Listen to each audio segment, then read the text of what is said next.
पद रत्नाकर का पाठ। पद संख्या 553 553।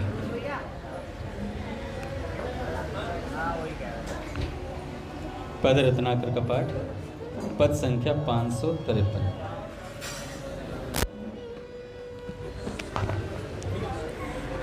हे प्रियतमे राधिके तेरी महिमानुपम अकथ अनंत। हे प्रियतमे राधिके तेरी महिमानुपम अकथ अनंत। युग युग से गाता मैं अविरत, नहीं कहीं भी पाता अंत। युग से गाता मैं अविरत, नहीं कहीं भी पाता। सुधानंद बरसाता हिय में तेरा मधुर वचन अनमोल। सुधानंद बरसाता हिय में तेरा मधुर वचन अनमोल। विकास सदा के लिए मधुर दृग, कमल कुटिल प्रकुटी के मोल। विकास सदा के लिए मधुर दृग, कमल कुटिल प्रकुटी के मोल। जपता तेरा नाम मधुर अनुपम मुरली में नित्य ललाम। तेरा नाम मधुर अनुपम मुरली में नित्य ललाम। नित्य तृप्त नैनो से तेरा रूप देखता अति अभिराम। नैनों से तेरा रूप देखता अति अभिराम। कहीं न मिला प्रेम शुचि ऐसा, कहीं न पूरी मन की आश। कहीं न मिला प्रेम शुचि ऐसा, कहीं न पूरी मन की आस। एक तुझी को पाया मैंने, जिसने किया पूर्ण अभिलाष।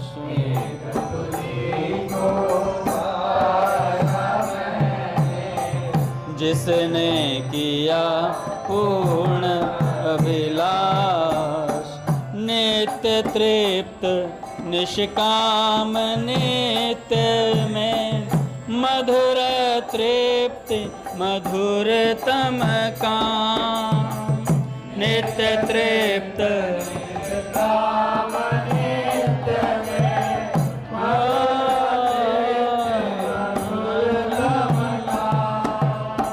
तेरे दिव्य प्रेम का है यह जादू भरा मधुर परिणाम। तेरे दिव्य प्रेम का है यह जादू भरा मधुर परिणाम। राधा राधा राधा राधा राधा राधा राधा राधा राधा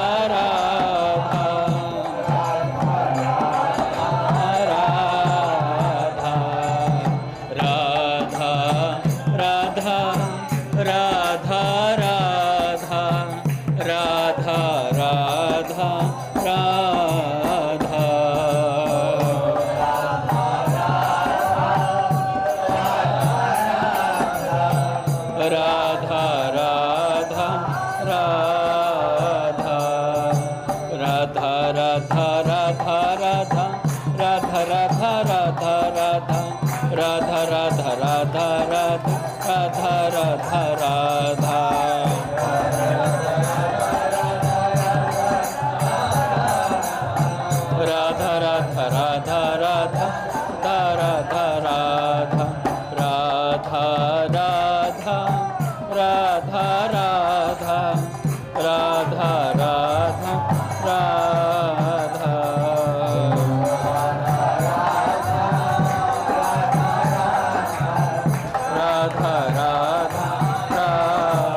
माधव सरकार की जय। पूज्य श्री भाई जी महाराज की जय। पूज्य श्री राधा बाबा की जय। पूज्य मैया की जय। अपने प्यारे भैया की जय। पूज्य दादा की जय। भक्तवत्सल भगवान की जय। पूज्य मैया की जय।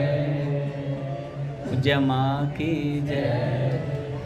आज हमारी माँ आई हुई हैं, बड़ा विशेष कृपा है। हरि बोल। बड़े सौभाग्य का क्षण है कि आज भी हमें सत्संग और कीर्तन का परम लाभ प्राप्त हो रहा है। पूज्य भैया कई बार गाते हैं कि चल जात मना दिन छिनहि छिना, बिना सब व्यर्थ गवावे। ए बेनु राम सिए बितिए कितने तो लाज न आवे। संत मिले सत्संग मिले, श्री गंग मिले, क्यों जन्म न सावे। छाड़ के आस सबे जग की, मन जान की जीवन के गुण गावे। तो भैया चल जात मना दिन छिनहि छना। दिन दिन पर दिन निकलते जा रहे हैं, आयु समाप्त हो रही है। जो कल तक 10 साल के थे वो 15 के, 20 के, अब धीरे धीरे 30 के, फिर 35 के, फिर 40 के और फिर 50 के। और ऐसे करते करते धीरे धीरे उम्र निकलती जा रही है। नए नए विषयों का आडंबर जीवन में प्रवेश करता जा रहा है। कहीं स्त्री की आसक्ति, कहीं पुरुष की आसक्ति, कहीं रुपयों की आसक्ति, काम क्रोध मद लोभ, ये चारों हमें पस्त किए हुए हैं। पर ऐसे कलयुग में भी जीवों के उद्धार का एकमात्र साधन भगवान ने हमें बताया, संतों ने बताया कि निश्चल होकर भगवान के नाम का स्मरण करें, कीर्तन करें, सत्संग सुने और ईमानदारी रखें। ईमानदारी की बहुत आवश्यकता है भजन में। भक्तमाल में कहते हैं कि हरि गुरु दासन सो साचो सोई भक्त सही, गही एक टेर फिर उड़ते न टरी है।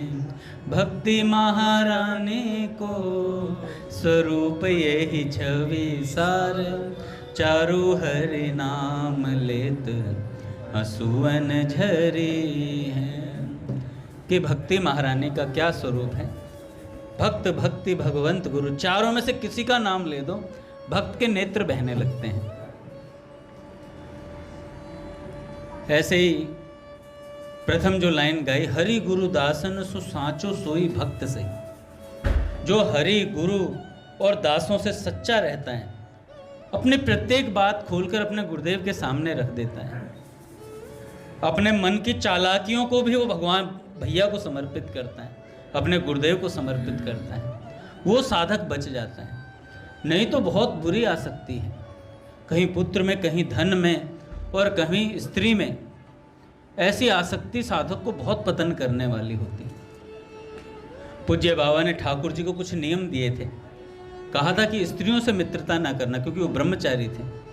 गृहस्थ के लिए भी यही नियम है, ब्रह्मचारी के लिए, गृहस्थ के लिए भी, अपनी स्त्री के अलावा किसी से मित्रता ना करें। पिक्चरें देखकर शाहरुख खान वाली लड़का लड़की दोस्त नहीं हो सकते क्या? नहीं हो सकते, लिखवा लो, महापुरुषों ने बोला है। महापुरुषों ने बात बोली है। काजर की कोठरी में कितनों ही सयान हो जाए, एक लीक काजर की लागी हैं भाई, लागी हैं। तो कितना ही सयाना हो, कितना ही बड़ा अपने आप को सिद्ध कोई समझता हो, लेकिन अगर स्त्री के संग में आया तो कहीं ना कहीं पतन अवश्य हो जाएगा। अरे संतों ने तो इतना कह दिया, क्या भगवान के स्मरण से रहित होना पतन नहीं है क्या? भगवान के स्मरण से रहित होना क्या पतन नहीं है? एक क्षण भी अगर हम भगवान के स्मरण से रहित रहते हैं तो पतन है हमारा।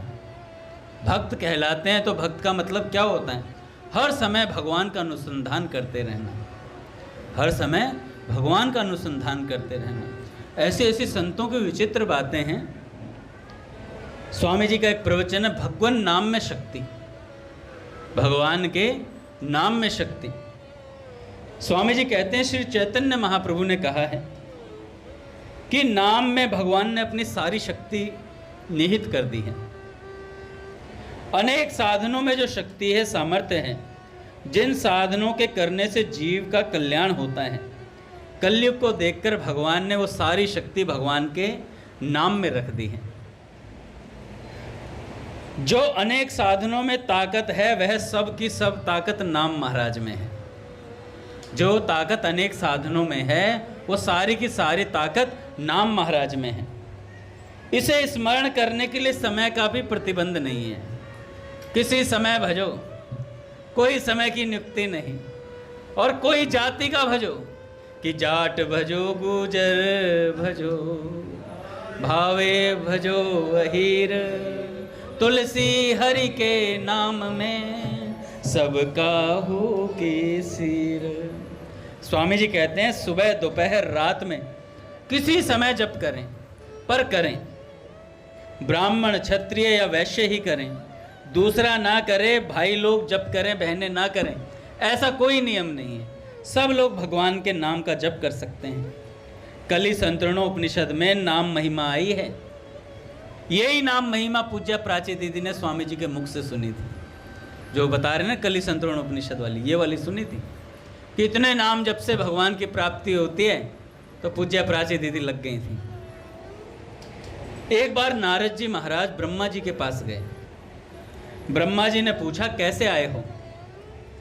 नारद जी ने कहा, पृथ्वी मंडल पर अभी कलयुग आया हुआ है भगवान। इस कलयुग में जीवों का उद्धार सुगमता पूर्वक कैसे होगा? इस कलयुग में जीवों का उद्धार सुगमता पूर्वक कैसे होगा? तो ब्रह्मा जी ने कहा, कलयुग के पापों को दूर करने के लिए यह महामंत्र है, हरे राम राम राम हरे हरे, हरे कृष्ण कृष्ण कृष्ण हरे हरे, या इसे हरे कृष्ण कृष्ण कृष्ण हरे हरे, हरे राम राम राम हरे हरे। कैसे ही जपो, अपने पूज्य भैया कहते हैं कोई फर्क नहीं पड़ता, जैसे मर्जी जपो। भगवान नाम ही इस कलयुग में सुगम साधन है, ऐसा ब्रह्मा जी ने कहा। फिर नारद जी ने पूछा, को अस्ति विधिरति सहोवाच प्रजापति, भगवान नाम लेने की क्या विधि है? ब्रह्मा जी पिताश्री से पूछा है कि भगवान नाम लेने की कोई विधि है क्या? तो ब्रह्मा जी ने कहा, नास्ति विधि, कोई कैसे ही हो कैसे ही जपो, कोई विधि नहीं। पापी हो या पुण्यात्मा हो, वह नाम जपता हुआ सायुज्य सालोक्य आदि मुक्तियों को प्राप्त कर सकता है। इसलिए नाम लिए जाओ बस। कलयुग जीवों के लिए, कलयुगी जीवों के लिए कितने सुगम की बात बता दी संतों ने। अगर विधियां बता देते तो मुश्किल हो जाती कि एक पैर पे खड़े होकर 16 माला करनी है, करता ही नहीं कोई। जब दोनों पैर पे लेट के नहीं हो रही, एक पैर पे खड़े होकर कैसे कर देता 16 माला है? कोई विधि नहीं बताई। नाम जप में निषेध कुछ है ही नहीं। सुमिरत सुलभ सुखद सब काहू, सबके लिए सुलभ है, सुखद है, आराम से ले सकते हैं।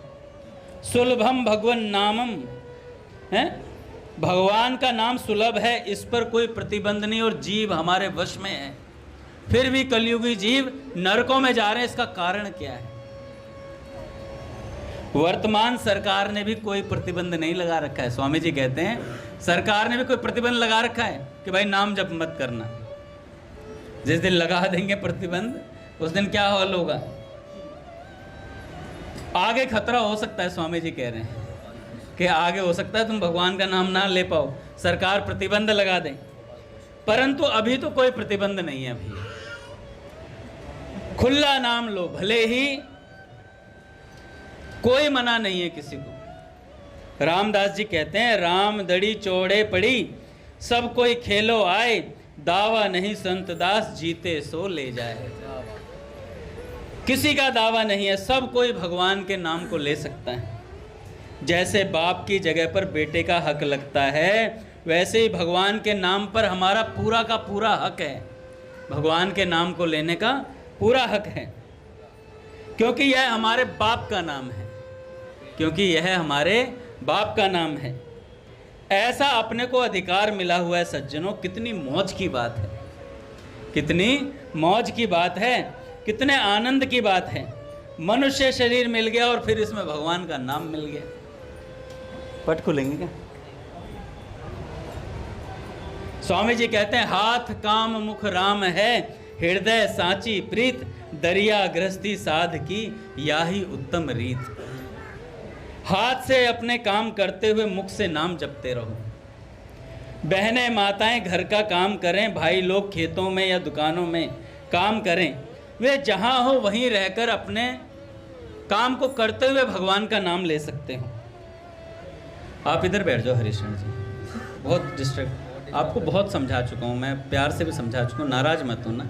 आप 2-3 दिन से बहुत आतंक मचा रहे हो, क्षमा कर देना। इधर आ जाओ, इधर आ जाओ, रघुनंदन के पास बैठोगे, क्योंकि 5 दिन बिल्ली मरी पड़ी रहती है, एक दिन ऊँट आता है, वो फिर वो मर जाता है। तुम बातचीत करके सत्संग का नाश कर रहे हो।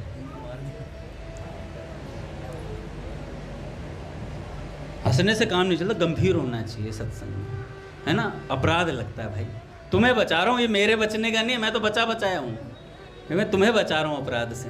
तुम सत्संग में अपराध ना करो। हंसी का भी एक टाइम होता है, पूज्य भैया कहते हैं।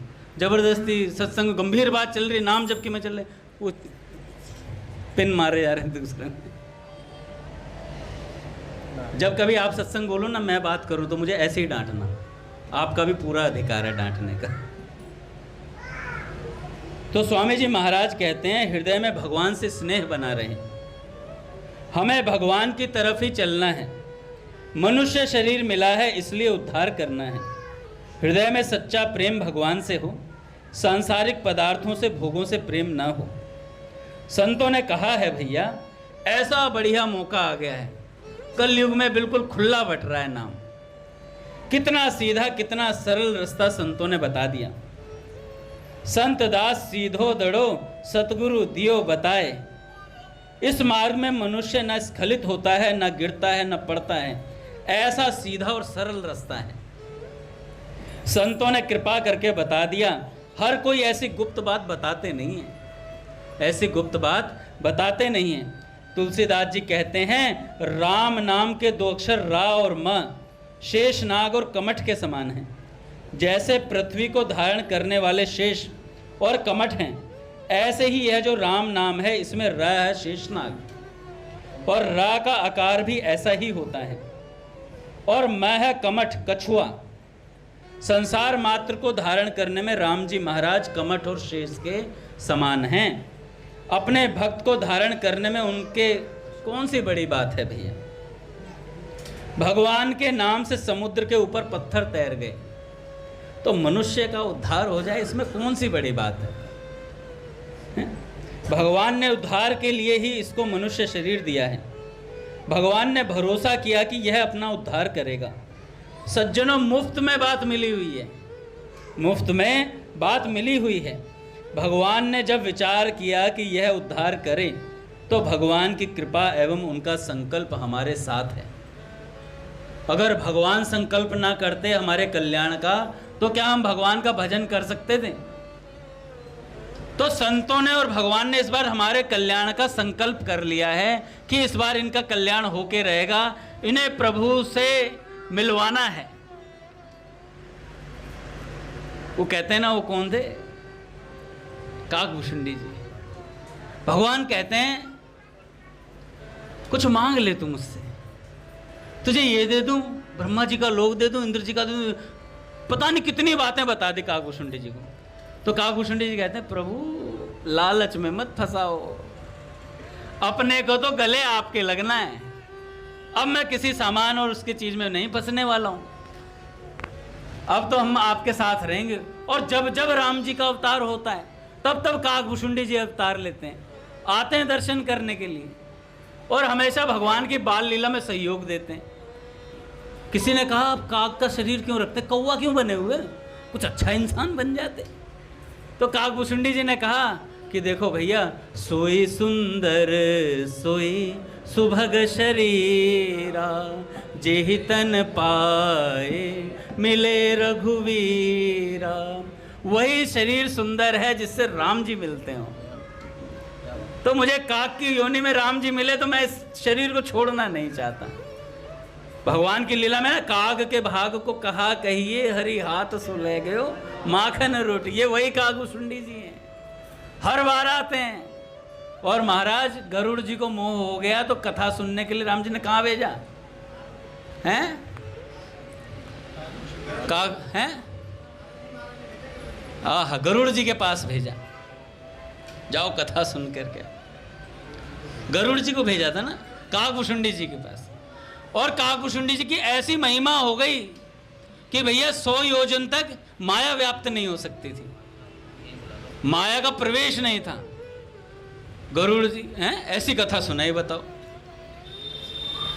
तो भैया वही शरीर सुंदर है जिससे राम जी का भजन होता। नहीं तो आप कितने ही तेल मालिश कर लो मुंह पे, फेयर एंड लवली लगा लो, चाहे हैंडसम लगा लो, मुंह तुम्हारा वैसा ही रहेगा है? कैसा ही कुछ कर लो भैया, है ना। भगवान को वही प्यारा लगता है जो भजन करता है, संतों को वही प्यारा लगता है जो संतों की आज्ञा में रहता है, वही सबसे प्यारा लगता है। तो भैया भगवान ने हमारे उद्धार का विचार कर लिया है इस बार। पतन में हमारा अपना हाथ है, उद्धार में भगवान का हाथ है। जब किसी साधक का पतन होता, मैंने तो कुछ किया ही नहीं जी, जो करते पत्ता भी हिलता है तो भगवान की मर्जी से हिलता है, ये बहाना है। भगवान के सत्संग का आड़ लेकर के साधक अपनी इच्छाओं की पूर्ति करता है। उसे कहा था साधकों के बीच में रहना, सत्संग में रहना, रहिए सत्संग उजागर में। तो सत्संग के उजागर में रहता, भक्तों के संग में रहता, अपने आप जीव उत्थान की तरफ चलता। चल उठ बुलिया पीर नू मना ले, नी बाजी ले गए कुत्ते। कुत्ते भी महाराज बाजी लेके जा रहे हैं, क्योंकि वो ऊपर की योनियों की तरफ जा रहे हैं, और हम भजन नहीं करेंगे तो नीचे की योनियों में जाएंगे। तो इसलिए सावधानी से स्वामी जी महाराज कहते हैं, हमारे उद्धार का संकल्प है भैया। कितनी भारी मदद भगवान के द्वारा हो रही है कि वे संकल्प कर रहे हैं भाई, सत्संग में पहुंच, कीर्तन में पहुंच, जबरदस्ती फेंका जा रहा है। और नहीं आओ तो रघुनाथ जी महाराज पूछते हैं, आज आए क्यों नहीं, आज आए क्यों नहीं। पूज्य भैया फोन कर करके पूछवाते हैं, बेटा तेरे को 15 दिन से देखा नहीं। ये संतों का कितना लाड है, कितना चाव है हमारे से कि वो हमें बुला बुला करके हमारे कल्याण का रास्ता प्रशस्त कर रहे हैं। ऐसा भगवान का नाम संतों ने दे दिया। केवल हमें बस क्या करना है, हाँ में हाँ मिलानी है, हाँ में हाँ मिलानी है। भैया ने कहा भगवान को बना, हाँ जी। सत्संग सुनना, हाँ जी। कीर्तन करना, हाँ जी। हैं? भगवान की लीला सुनेगा, हाँ जी। हैं? गलत रास्ते पे तो नहीं जाएगा, बिल्कुल नहीं जाऊंगा जी। हैं? ये मत कहते ना, हाँ जी। गलत रास्ते पे जाऊंगा, हाँ जी। तो ये नाम महाराज भक्तों के मन रूपी सुंदर कमल में विहार करने वाले भौरे के समान है, और जीव रूपी यशोदा के लिए श्री कृष्ण और बलराम जी के समान आनंद देने वाला है। भक्तों का मन बहुत सुंदर कमल के समान है, उसके ऊपर राम राम राम राम नाम रूपी भंवरे मंडरा रहे हैं। ये मन के ऊपर बैठे हैं, मन हरदम भगवान के नाम में लगा हुआ है। इस कारण भक्तों को दूसरी चीज सुहाती नहीं। भगवान नाम में यदि कोई बाधा लगती है तो साधक को सुहाती नहीं है। जोधपुर में एक संत हुए श्री बुद्धाराम जी, बागर में उनका राम द्वारा है। वे माता जी सहित वहाँ रहते थे, अपनी माँ के साथ वहाँ रहते थे। इनको खेड़ापा महाराज का उपदेश हो गया तो रात दिन राम नाम में लग गए। जब रसोई बनकर तैयार हो जाती तो अपनी माँ से कह देते, नहीं, माँ कहती बेटा रोटी बन गई है, पा ले। तब ये आकर भोजन कर लेते और वापस वही राम राम के जप में लग जाते। एक बार वे अपनी माँ से बोले, माँ रोटी मत बनाया कर, माँ रोटी मत बनाया कर, रोटी चबाने में जितना समय लगता है उतना समय नाम जप के बिना चला जाता है, इसलिए तू खिचड़ी या खिचड़ा बना दिया कर मेरे लिए। अब खिचड़ी परोसी तो वह बहुत देर तक गर्म रहती, वो ठंडी होने में समय लगता। तो कहा, माँ जब ठंडी हो जाए तब बुलाया कर, माँ जब ठंडी हो जाए खिचड़ी तब मुझे बुलाया कर। अब इस अन्न की उपासना कौन करे, देर लगती है। फिर एक दिन कहा, माँ राबड़ी बना दिया कर, माँ राबड़ी बना दिया कर। माँ आटा घोलकर राबड़ी बना देती, वह ठंडी होने पर गट-गट पी लेते और फिर राम नाम में लग जाते। भजन करने में लगे हुए को भोजन करने में समय लगना भी ठीक नहीं लगता, उसे लगता इतना समय क्यों लग रहा है। अब स्वाद तो ले ही कौन, क्या बढ़िया देखो और क्या घटिया देखो, क्या नमक क्या मिर्च क्या है, सब चीज़ खत्म। भैया ये संतों की बातें हैं। सेठ जी के बगल में कोई हलवा भी खाता था ना मीठा, तो फीका लगता था उसे। एक सज्जन बैठ गए वटवृक्ष पे, पत्तल लगे, सेठ जी पाने बैठे और तो वहीं बगल में बैठ गए सेठ जी के, भाई सीरा पा रहे हैं आराम से। वो यार मीठा नहीं लग रहा है, मीठा दूर गए, चले गए, दूर जाके बैठ के पाने लगे, मीठा लगने लग गया। दिमाग की घंटी बजी। ऐसे वैराग्यवान संत होते हैं महाराज, उनको स्वाद से कोई मतलब नहीं होता, स्वाद से कोई मतलब नहीं होता। स्वामी जी महाराज तो एक दिन 2 दिन के बाद कहीं बाहर से आए, प्रसाद नहीं पाया था उन्होंने, और जब एकादशी पड़ गई थी तो प्रसाद नहीं पाया, तो आकर के बैठे। रात्रि के 8 बजे सेठ जी का सत्संग होता था। आकर के भोजन की थाली सामने रखी, और जैसे ही भोजन की थाली सामने आई, कोर उठा के मुख की तरफ ले जा ही रहे थे, इतने में किसी ने कह दिया सेठ जी का सत्संग शुरू हो गया महाराज जी। तो महाराज जी ने 2 दिन से कुछ नहीं खाया था, वैसे का वैसा वो टुकड़ा वापस वहीं पे थाली में रखा, कहा कि ये तो फिर भी पाते रहेंगे, सेठ जी जैसा सत्संगी कहाँ मिलेगा फिर, सेठ जी का सत्संग दोबारा कहाँ मिलेगा। उठकर चल दिए महाराज सत्संग सुनने के लिए। ऐसी त्वरा होती है साधकों के भीतर। गोस्वामी जी महाराज कहते हैं कि देखो भैया, ये जो जीव है ना, ये यशोदा मैया है, और जब हम राम नाम लेते हैं, कृष्ण नाम लेते हैं, तो ये भगवान का अवतार होता है हमारे द्वारा। पट खुलेंगे महाराज। श्री राम जय राम जय जय राम, श्री राम जय राम जय जय राम, श्री राम जय राम जय जय राम, श्री राम जय राम जय जय राम, श्री राम जय राम जय जय राम, श्री राम जय राम जय जय राम, श्री राम जय राम जय जय राम, श्री राम जय राम जय जय राम, श्री राम जय राम जय जय राम, श्री राम जय राम जय जय राम। जय रघुनंदन जय सिया राम, जय रघुनंदन जय सिया राम, जानकी वल्लभ सीताराम, हाँ जानकी वल्लभ सीताराम, कमला विमला मिथिला धाम, जय रघुनंदन जय सिया राम, विमला मिथिला धाम, जय रघुनंदन जय सिया राम। बोलिए भक्तवत्सल भगवान की जय, राधा माधव सरकार की जय। सत्संग सुनने से साधक के मन में विचार आता है कि मुझे भगवान की प्राप्ति करनी है। आज एक बहुत बढ़िया उपदेश पढ़ा था मैंने पूज्य श्री उड़िया बाबा जी महाराज का। पूज्य उड़िया बाबा सरकार से किसी साधक ने प्रश्न किया, महाराज जी सत्संग क्यों करना चाहिए? भैया नहीं आ रहे इसलिए करना चाहिए,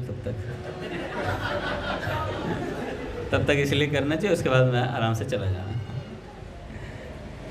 तो उड़िया बाबा सरकार से किसी ने प्रश्न किया, सत्संग क्यों करना चाहिए? तो उड़िया बाबा सरकार कहते हैं, सत्संग करने से भगवत प्राप्ति का मार्ग दिखलाई पड़ता है। जिस मार्ग से सत्पुरुष गए हैं उनका संग किए बिना वह भगवत प्राप्ति का मार्ग हमें नहीं मिल सकता। जो भगवान के पास गए हैं अथवा उनके पास रह रहे हैं वे ही भगवान के पास जाने का रास्ता बता सकते हैं भैया। अथवा सत्संग तो ऐसे सिद्ध पुरुषों को भी करना चाहिए जिन्हें भगवान की प्राप्ति हो गई है। जिन्हें भगवान की प्राप्ति हो गई है उन सिद्धों को भी सत्संग करना चाहिए। क्यों करना चाहिए? साधक तो भगवत प्राप्ति का मार्ग देखने के लिए सत्संग करें, और सिद्ध क्यों सत्संग करें? सत्संग करने से उनके प्यारे का उन्हें चिंतन होता है। सत्संग करने से उन्हें अपने प्यारे का चिंतन होता है, इसलिए सत्संग करना चाहिए। अच्छा महाराज जी सत्संग करने से लाभ क्या है? उड़िया बाबा सरकार से पूछा। तो उड़िया बाबा सरकार कहते हैं कि सत्संग करने से भगवान में हमारी आसक्ति दिनों दिन बढ़ती है। जिस वस्तु का निरंतर चिंतन होगा उसमें आसक्ति बढ़ेगी ही, इसलिए निरंतर सत्संग करना चाहिए। अच्छा सत्संग ना करने से क्या हानि है? ये तो जो नहीं करते वो बता सकते हैं। पूज्य दादा को प्रणाम। आइए राघव जी।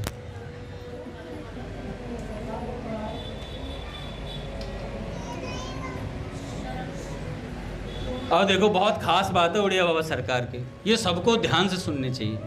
बात तो सारी ध्यान से सुनने की होती है। सत्संग न करने से क्या हानि है? देखो भजन तो एकांत में भी कर सकते हैं। कई लोग अब एकांत में ही करते हैं, उन्हें खींच के लाना पड़ता है। आ जाते हैं तो चले जाते हैं, कहीं पता नहीं कहाँ जाते हैं, जाने कहाँ चले जाते हैं जाने वाले लोग। कुछ ऐसा था ना वो किसी फिल्म का टाइप ऐसे यही था, मुसाफिर जाने वाले भैया के आने पे आने वाले। कहे अंगद जी आप निंदा बहुत करते हो, रस आता है। निंदा में भी रस आता है लगता है। क्यों रस आता है? क्योंकि भाई मैं अपने कल्याण के लिए तो बात कह नहीं रहा हूँ, मैं आपके लिए कह रहा हूँ। अगर बात कभी लग गई तो दिल करेगा तो सत्संग में आ जाएंगे, नहीं लगी तो मुझे लग रही है, मुझे लग रही है। जागते रहो कहते कहते मैं जागता रहता हूँ। तो सत्संग ना करने से क्या हानि है? उड़िया बाबा सरकार कहते हैं भैया भजन तो अकेले में भी किया जा सकता है, परंतु काम क्रोध मोह लोभ आदि दोष सत्संग किए बिना दूर नहीं होते।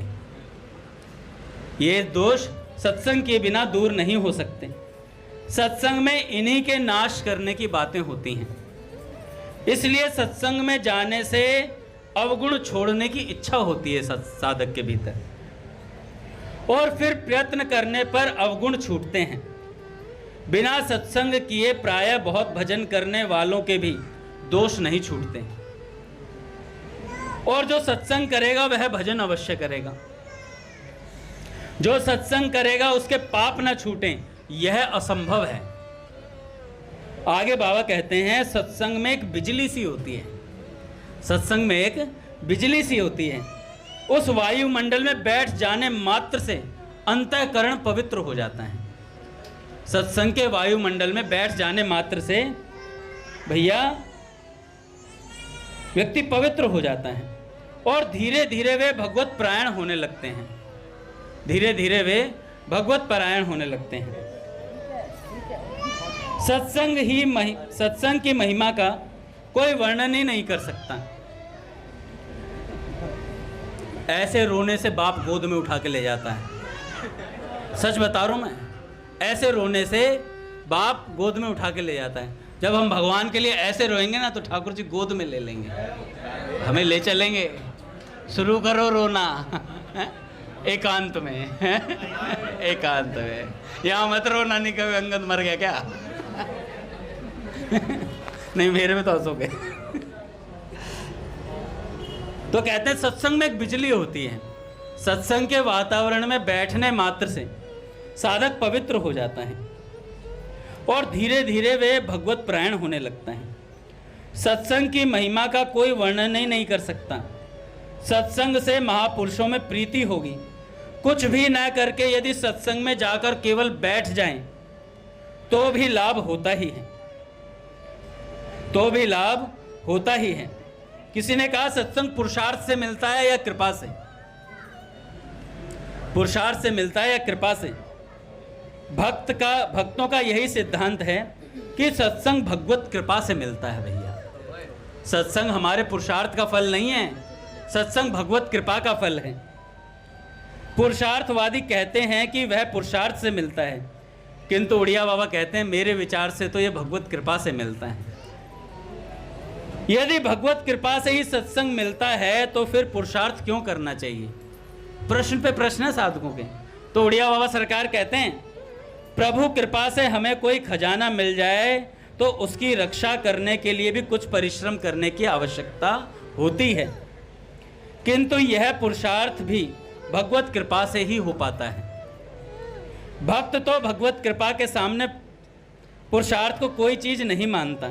सत्संग में जाने के लिए पुरुषार्थ की आवश्यकता है, पर यह पुरुषार्थ करेगा वही जिसमें कृपा का अंकुर होगा। भैया, बिना कृपा के तो सत्संग में कोई भी पैर नहीं रख सकता। किसी ने पूछा सत्संग मिलने के लिए क्या उपाय करना चाहिए? बाबा ने कहा प्रभु या भक्तों से प्रार्थना करनी चाहिए। भक्त और भगवान तो एक ही हैं। किसी ने पूछा सत्संग में प्रीति कैसे हो? तो पूज्य उड़िया बाबा कहते हैं प्रतिदिन सत्संग करने से ही सत्संग में प्रीति बढ़ती है। एक दिन सत्संग में गए 4 दिन छुट्टी, एक दिन सत्संग में गए 4 दिन छुट्टी। कई तो कीर्तन में ही आते हैं, उसके बाद पता नहीं कौन सा मतलब कार्य होता है, समझ ही नहीं आता। या तो सत्संग उन्हें अच्छा नहीं लगता। सत्संग ना अच्छा लगना भी एक पतन का कारण है। सत्संग ना अच्छा लगना भी, ये भी हमारे नीचे की तरफ ले जाने वाला है। सत्संग में प्रीति कैसे बढ़े? नित्य सत्संग करने से ही सत्संग में प्रीति बढ़ती है। कोई कोरोना का इंजेक्शन नहीं लगा सकता आपके कि सत्संग का कोई इंजेक्शन लगा दे। सत्संग में आओगे तो सत्संग में प्रीति पाओगे, भगवान में प्रीति पाओगे।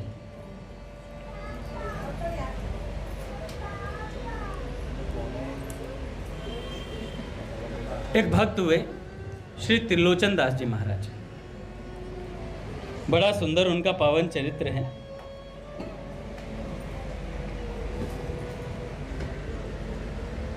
संतों की सेवा करते थे। त्रिलोचन जी वैश्य कुल में प्रकट हुए।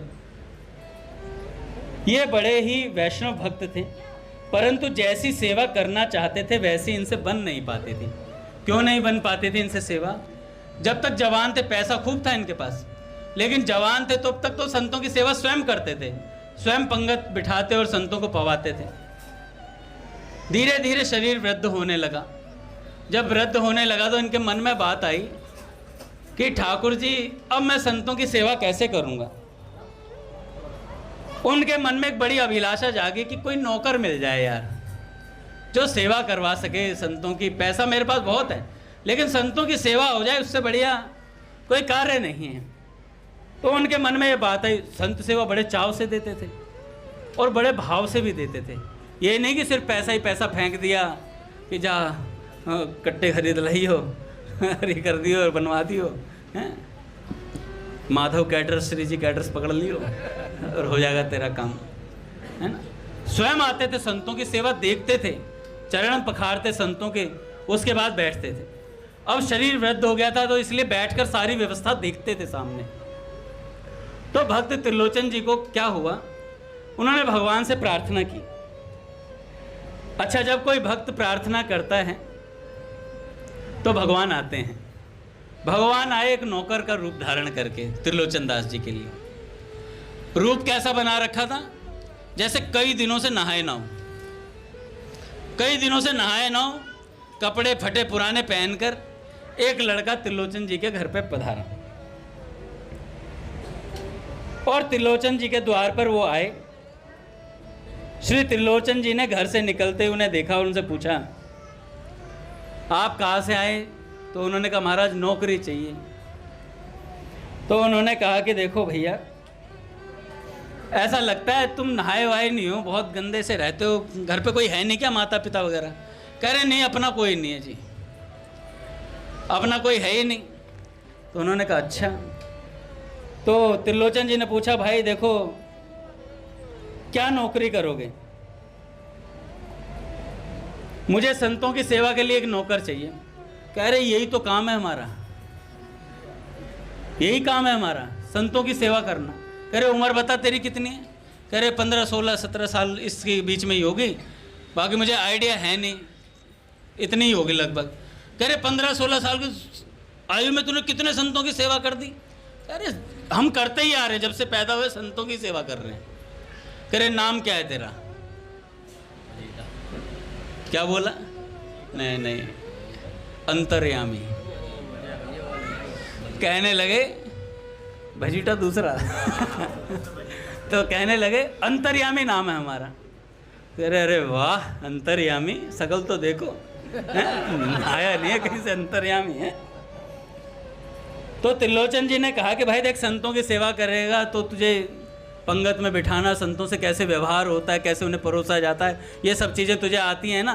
कह रहे मेरे को चारों वर्णों का पूर्ण ज्ञान है। कह रहे 17 साल की उम्र में? कह रहे अरे सारे वेद वर्ड सब हमारे कंठस्थ हैं सब। कह रहे बड़ा ज्ञानी है, नहाता क्यों नहीं है फिर? कपड़े ऐसे पहने हुए यार। तो त्रिलोचन जी ने पूछा, आपके स्वभाव से औरों का मेल क्यों नहीं होता? क्योंकि उन्होंने बोला था अंतर्यामी जी ने, मेरा थोड़ा ना स्वभाव थोड़ा अलग है और मेरा मेल कम खाता है। तो उन्होंने कहा चल कोई बात नहीं, मुझे तो सेवा करवानी है संतों की, मुझे मेल थोड़ी खुआना है किसी से, और इसी से भैया अपना तो काम हो जाएगा। तो उन्होंने कहा देखो सेवा तो कर दूंगा, पर एक गड़बड़ है।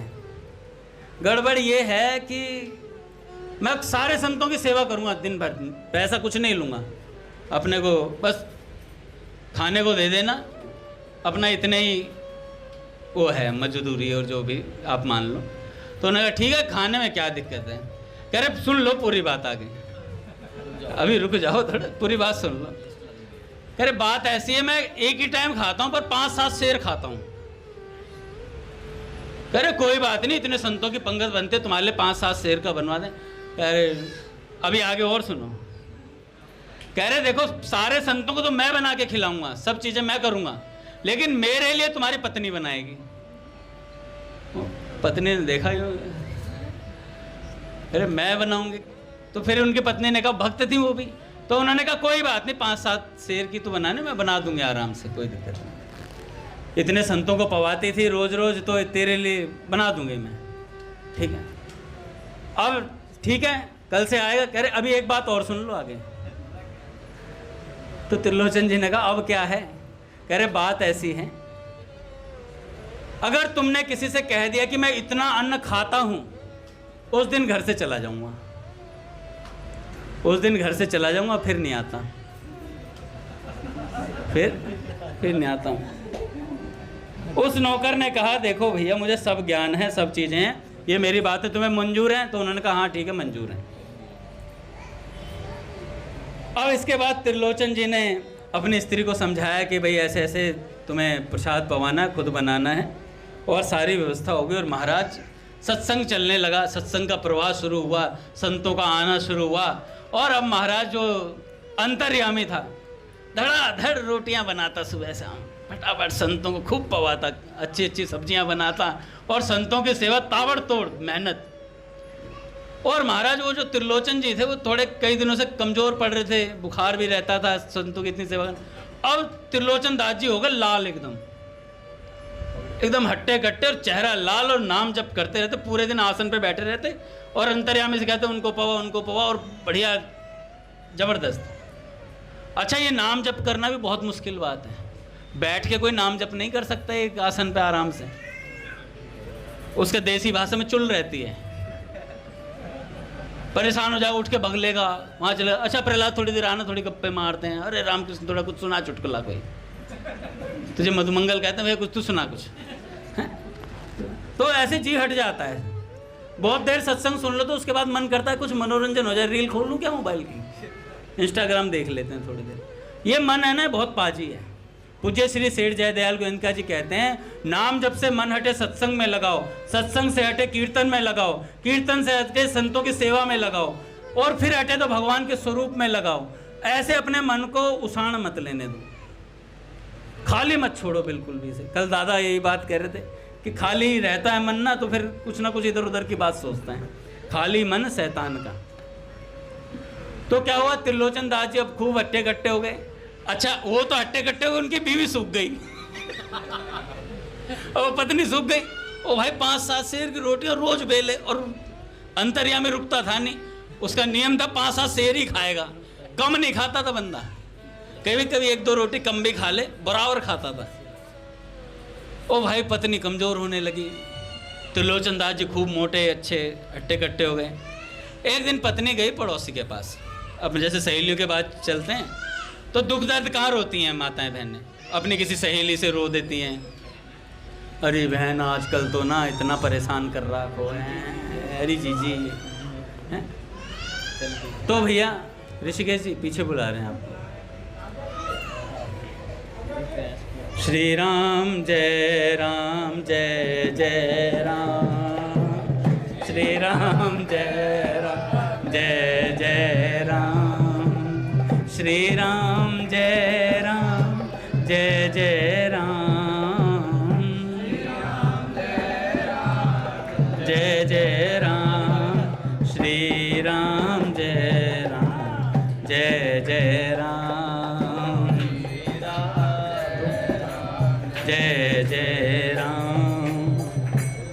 तो भैया थोड़ा थोड़ा आगे हो जाएं, एक दूसरे के धक्का मार रहे हैं, थोड़ा आगे आगे, बिना धक्के के आगे चलेंगे नहीं।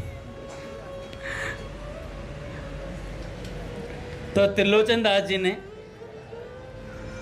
त्रिलोचन जी थोड़े अट्टे कट्टे हो गए, उनकी पत्नी थोड़ी कमज़ोर हो गई, तो एक दिन अपने पड़ोस बाबा आ गए हैं, बाबा आइए थोड़ी जगह दे दो हनुमान जी महाराज।